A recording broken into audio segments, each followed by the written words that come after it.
అందరికీ నమస్కారం. Welcome to decode యువర్స్కి. నేను మీ డాక్టర్ వరప్రసాద్. ఇవాళ మనం మొటిమల్ యాక్ని గురించి తెలుసుకుందాం.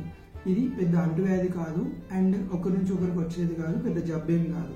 ఇది ఎక్కువగా ఎవరిలో వస్తుంది, ఎక్కడెక్కడ వస్తుంది అండ్ దీని యొక్క కాంప్లికేషన్స్ ఏంటి అండ్ దీని యొక్క రిస్క్ ఫ్యాక్టర్స్ ఏంటి తెలుసుకుందాం. మొటిమలు యాక్ని అనేది ఎక్కువగా ఫేస్ పైన ఒకటే కాకుండా కూడా మన ఛాతి పైన అండ్ వీపీ భాగంలో కూడా వస్తుంది. అండ్ ఇది ఎక్కువగా ఎవరిలో వస్తుందనంటే కామన్గా మనం చూసే ఏజ్ గ్రూప్ ఏంటంటే టీనేజ్, అంటే మనం ఆఫ్టర్ అటైనింగ్ ఆఫ్ ప్యూబర్టీలో చూస్తాం. అండ్ అది మినిమం 12 ఇయర్స్ నుంచి స్టార్ట్ అయిపోయి 25 ఇయర్స్ వరకు కూడా ఉంటుంది. అండ్ వాళ్ళలోనే కాకుండా కూడా అడల్ట్ ఆన్సెట్ యాక్ని కూడా ఉంటుంది.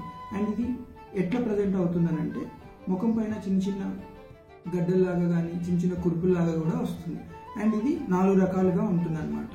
ఫస్ట్ స్టేజ్ ఏంటంటే మనం కొమడోన్స్ అంటాం. ఇవి బ్లాక్ కూడా ఉండొచ్చు అండ్ వైట్ కూడా ఉండొచ్చు, 2 రకాలుగా ఉంటుంది. బ్లాక్ అనేది ఏంటంటే మనం బయట ఎయిర్కి ఎక్స్పోజ్ అవ్వడం వలన అది బ్లాక్ కొమడోన్స్ అంటాము. ఇవి క్లోజ్డ్ ఉండడం వలన ఇవి వైట్ కొమడోన్స్ అంటాం.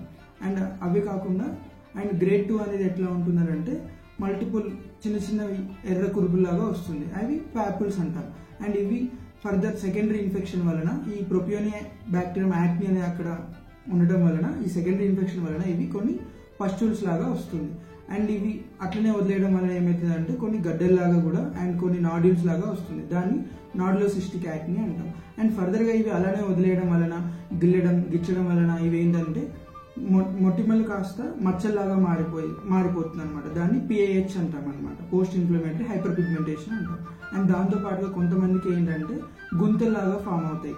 అవి వివిధ రకాలుగా ఉంటాయి అనమాట. కొంతమందికి రోలింగ్ స్కార్స్ అంటాం, కొంతమందికి ఐస్పిక్ స్కార్స్ అంటాం అనమాట.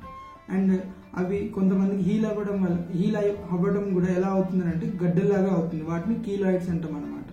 అండ్ ఇవి ఎక్కువగా ఎవరిలో వస్తుందని అంటే మెయిన్గా ఇది ఏంటంటే బాగా హార్మోన్స్ ఇన్ఫ్లుయెన్స్ వలన చేంజెస్ అవుతూ ఉంటాయి అనమాట. కొన్ని మన బాడీలో కొన్ని గ్లాండ్స్ అనేవి మనం ప్యూబర్టీ కొంత మినిమం ఏజ్ వచ్చేంత వరకు కూడా పనిచేయవన్నమాట. ఇవి ఎప్పుడైతే మనం టీనేజ్ వస్తుందో అంటే మనం పెద్దవారే అవుతూ ఉంటామో అప్పుడు కొన్ని గ్లాండ్స్ ఫంక్షనింగ్ అనేది స్టార్ట్ అవుతుంది. అది ఎక్కువగా హార్మోన్ ఇన్ఫ్లుయెన్స్ ఉంటుంది అనమాట. ఎప్పుడైతే ఈ హార్మోన్స్ అనేది ఎక్కువ అవుతుందో అక్కడ సెక్రిటరీ అనే యొక్క పద్ధతి అనేది పెరుగుతుంది. దాని వలన హైపర్ సెక్రేషన్ అవ్వడం వలన ఎలిమినేషన్ కూడా అవ్వకపోవడం వలన అక్కడ అక్యుములేట్ అవ్వడం వలన ఈ యాక్ని అనేది ఫామ్ అవుతుంది. ఇవి ఎక్కువగా ఏ హార్మోన్స్ వలన ఈ యాక్ని అనేది ఎక్కువ అవుతుందని అంటే టెస్టోస్టిరాన్. మేల్స్ అండ్ ఫీమేల్స్ లో కూడా టెస్టోస్టిరాన్ ఇన్ఫ్లుయెన్స్ ఉంటుంది. అండ్ కొంతమందికి ఎట్లా ఉంటుంది అని అంటే మనం తీసుకునే ఫుడ్ వలన కూడా ఇన్ఫ్లుయెన్స్ ఉంటుంది. ఎక్కువగా మనం జంక్ ఫుడ్, ఆయిలీ ఫుడ్, మనం పాలతో చేసిన కొన్ని పదార్థాల వలన కూడా ఇవి ఎక్కువ అవుతాయి. అండ్ దాంతో పాటుగా మెయిన్గా రిస్క్ ఫ్యాక్టర్ ఏంటి అని అంటే ఆల్రెడీ మన ఫ్యామిలీలో యాక్ని ఉందనుకోండి, వారిలో ఏంటంటే ముందుగా తక్కువ ఏజ్లో రావటము అండ్ ఎక్కువ సివియారిటీ ఉంటుందన్నమాట. అండ్ ఇవే కాకుండా కూడా కొంతమంది టాబ్లెట్స్ తీసుకోవడం వలన కూడా ఈ యాక్ని అనేది వస్తుంది. అండ్ ఫర్దర్గా కొంతమంది ఏంటంటే ఫెయిర్నెస్ కోసం కానీ లేదు అని అంటే డిఫరెంట్ ప్రొడక్ట్స్ ట్రై చేయడం కానీ, ఫేషియల్స్ చేసుకోవడం కానీ, కెమికల్ పీల్స్ చేసుకోవడం వలన కూడా ఇవి కొన్నిసార్లు యాక్ని అనేది ఎరప్షన్ స్టార్ట్ అవుతుంది. అండ్ ఇవి ఎట్లా ఏం చేస్తే తక్కువ అవుతుంది అనేది మనం ఫర్దర్గా కొన్ని వీడియోలో ఏ ఫుడ్ తీసుకుంటే తక్కువ అవుతుంది, ఏ ఫుడ్ తీసుకుంటే ఎక్కువ అవుతుంది అనేది మనం వేరే వీడియోలో చూసుకున్నాం.